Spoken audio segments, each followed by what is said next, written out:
કે રામ ભગવાનને 12 વર્ષ વનવાસ ગયા ને તે 12 વર્ષે વનવાસ પૂરો થયો તો રાજુભાઈને જે 8 વર્ષ થયા છે, હજી રાજુભાઈને 4 વર્ષ બાકી છે, 12 વર્ષે રાજુભાઈનો વનવાસ પૂરો થાય છે. ત્યાં સુધી આ માણસો તમે જુઓ કે માણસ અત્યારે જાતના માટે શું કામ મથે છે? કારણ કે આ ભાજપ સરકારે અત્યારે ખેડૂને તમામ લેન્ડમાં રાખ્યા છે. મોદી સાહેબે અત્યારે નોટબંધીમાં લેન્ડમાં રહેવું પડ્યું, તમે ખેડૂને ખાતર લેવું તો લેન્ડમાં રહેવું પડ્યું, ગેસનો બાટલો હોય તો લેન્ડમાં રહેવું પડે. એટલે સરકાર તમે જોઈ શકે છે કે ખેડૂને બધાને અત્યારે વેદના છે, વેદનાના હિસાબે પોતાના ટ્રેક્ટર લઈ લઈને ખેડૂત બધા આવ્યા છે. અત્યારે કોઈને પણ 1 રૂપિયો ભાડું ચૂકવવામાં આવ્યું નથી. એટલે તમે જોઈ શકો છો. એટલે જ્યારે ખેડૂત અત્યારે જો ડીઝલની શોર્ટેજ તો ખેડૂતને લેન્ડમાં રહેવું પડે છે. એટલે સરકારને અમારી નંબર વિનંતી કે તમે તાત્કાલિક ડીઝલ મળવું પડે, ખાતર મળવું પડે, બિયારણ મળવું પડે.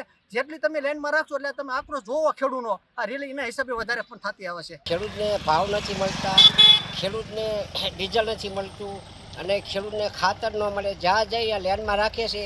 તો હવે સરકારને સમજી જવું પડે કે હવે ખેડૂતને આપણે પહેલી ગમે તે વ્યવસ્થા કરી દેવી પડે, નકર આ વ્યવસ્થા નહીં કરે તો હવે સરકારને ભાંગી પડવાની શક્યતા રાખીએ.